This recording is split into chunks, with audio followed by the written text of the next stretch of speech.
Olá pessoal, o tema da aula de hoje é razão e proporção. Esse é um tema que aparece sempre nas provas do Enem, não só nas questões de matemática, aparece bastante também nas provas de biologia, de química, física e algumas questões específicas em matemática. Então é bem importante a gente ter um bom domínio desse conteúdo. A questão que a gente vai usar como ponto de partida da nossa aula é do Enem de 2009, a questão 154 do caderno de matemática. A rampa de um hospital tem na sua parte mais elevada uma altura de 2,2 metros. Um paciente, ao caminhar sobre a rampa, percebe que se deslocou 3,2 metros e alcançou uma altura de 0,8 metros. A distância em metros que o paciente ainda deve caminhar para atingir o ponto mais alto da rampa é: letra A, 1,16 metros, B, 3 metros, C, 5,4 metros, D, 5,6 metros e E, 7,04 metros.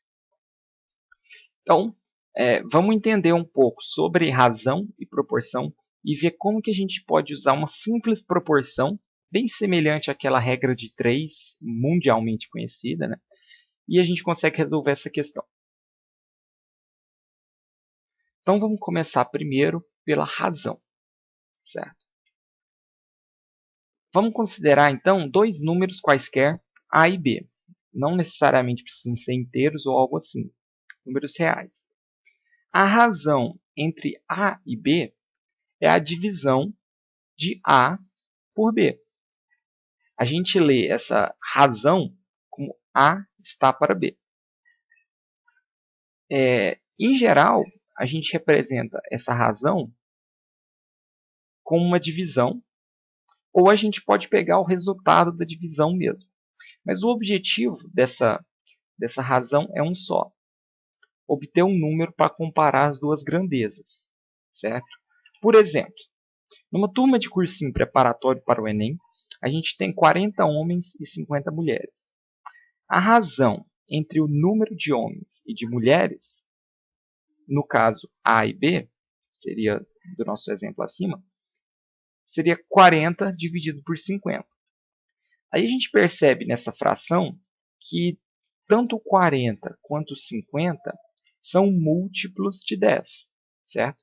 Então, a gente pode dividir tanto 40 quanto 50 por 10 e ter uma razão equivalente 4 por 5. Dessa razão, a gente pode concluir algumas coisas sobre essa turma de cursinho. Por exemplo, que tem 4 homens para cada 5 mulheres. Isso, em estatística, é uma informação que pode ser muito valiosa. Agora, proporção. O que é uma proporção? Então, vamos retomar a razão de 40 homens para 50 mulheres do exemplo que a gente fez anteriormente, certo? A gente vai chamar de proporção essa igualdade de razões. Ou seja, a gente tem uma razão de 40 para 50, que tem como resultado 0,8, e a gente tem uma razão de 4 para 5, que tem como resultado também 0,8. Ou seja, são duas razões diferentes, podem ser de grandezas em quantidades diferentes, mas elas são proporcionais. Ou seja, da razão 4 para 5, eu consigo chegar na 40 por 50 multiplicando o numerador e o denominador por um mesmo número. Isso é uma razão proporcional. Se a gente pegar uma razão qualquer, duas razões quaisquer, A está para B e C está para D. Primeira coisa, a gente lê essa proporção A sobre B igual a C sobre D como A está para B, assim como C está para D, certo? Então a gente está falando que essas duas grandezas, né, na verdade essas 4 grandezas, elas são proporcionais. A e B são proporcionais a C e D. Os números A e D são os que a gente chama de extremos da proporção. E os números C e B são os meios da proporção. Dessas duas denominações, a gente pode ter uma uma consequência interessante, né? A gente tem uma propriedade interessante das proporções, que nos ajuda em diversos problemas, a sair de diversos problemas. Propriedade fundamental da proporção. O produto dos meios é igual ao produto dos extremos. Ou seja, se eu multiplicar A por D, isso continua sendo igual a C por D. Ou seja, eu mantenho a proporção, só que agora através de uma multiplicação. Certo? Bom, uma vez que a gente já tem uma ideia do que é a razão, do que é a proporção, vamos tentar aplicar isso num problema do Enem, para a gente ver como que se calcula bem isso. Então, o problema fala: a rampa de um hospital tem na sua parte mais elevada uma altura de 2,2 metros. Primeira coisa que a gente tira aqui, a gente tem que pensar, né? A primeira coisa que o aluno tem que pensar quando ele olha para essa questão, numa rampa. Uma rampa, ela tem essa característica de que você tem uma parte plana, perpendicular a ela você tem a altura da rampa, né, nos seus diversos pontos, e você tem a parte que é por onde a pessoa vai andar, que seria como se fosse a hipotenusa desse triângulo retângulo, certo? É a parte inclinada. Só de pensar nisso, o aluno já tem uma série de consequências matemáticas para trabalhar. Outro ponto aí que nessa mesma frase o exercício coloca para a gente. Sua parte mais elevada tem uma altura de 2,2 metros. Então, a gente anota aqui a altura máxima, 2,2 metros. Um paciente, ao caminhar sobre a rampa, percebe que se deslocou 3,2 metros. Outra informação para a gente anotar. Pode ser útil no nosso cálculo. E alcançou uma altura de 0,8 metros. Então, o paciente andando, ele criou como se fosse uma sub-rampa dentro dessa rampa, que é a rampa percorrida, né? Ele já percorreu uma altura de 0,8 metros, andou 3,2 metros e ainda tem uma distância a andar. Essa distância a andar é a distância que o exercício quer saber, né? A distância em metros que o paciente ainda deve caminhar para atingir o ponto mais alto. A gente chama de x, genericamente, né? Não importa para a gente a variável que a gente vai usar. O que importa é uma variável, certo?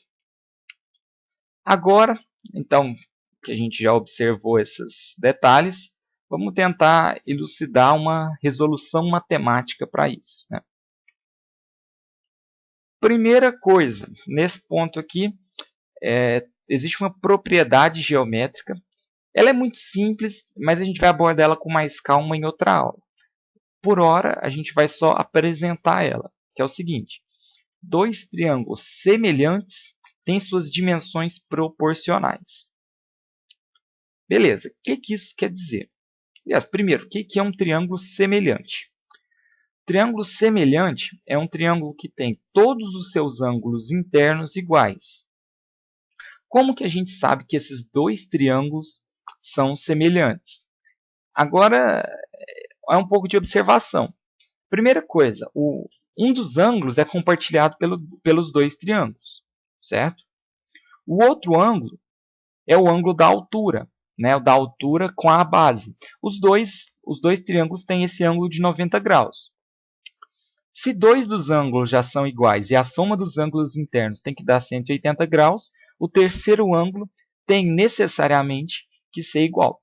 Ou seja, a gente sabe que esses dois triângulos que a gente formou, né, o de 3,2 metros e o de 3,2 mais x, são iguais, né? Agora, então, a gente pode fazer uma proporção entre os lados desses triângulos. 3,2 metros, que é o pedaço da rampa, está para 0,8 metros, que é a altura dessa sub-rampa. Está para, aliás, 3,2 metros está para 0,8 metros, assim como 3,2 mais x metros está para 2,2 metros. Beleza? Essa é a proporção que a gente vai estabelecer. A gente tem duas razões, né? A gente tem a razão entre a hipotenusa e a altura de um dos triângulos, que é o do triângulo menor, e a razão entre a hipotenusa e a altura do triângulo maior.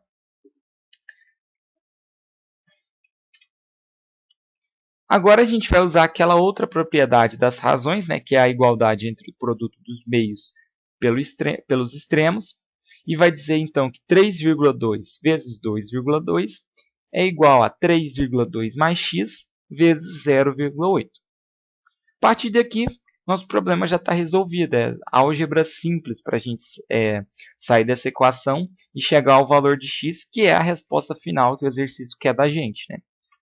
Então, a gente faz o produto distributivo e multiplica, né, do outro lado.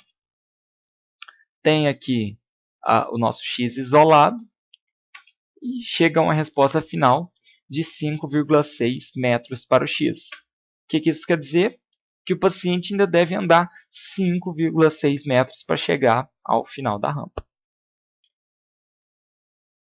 Observando aí as alternativas da nossa questão, a gente tem que a letra D corresponde à resposta que encontramos, né? 5,6 metros, que então é a resposta final da nossa questão.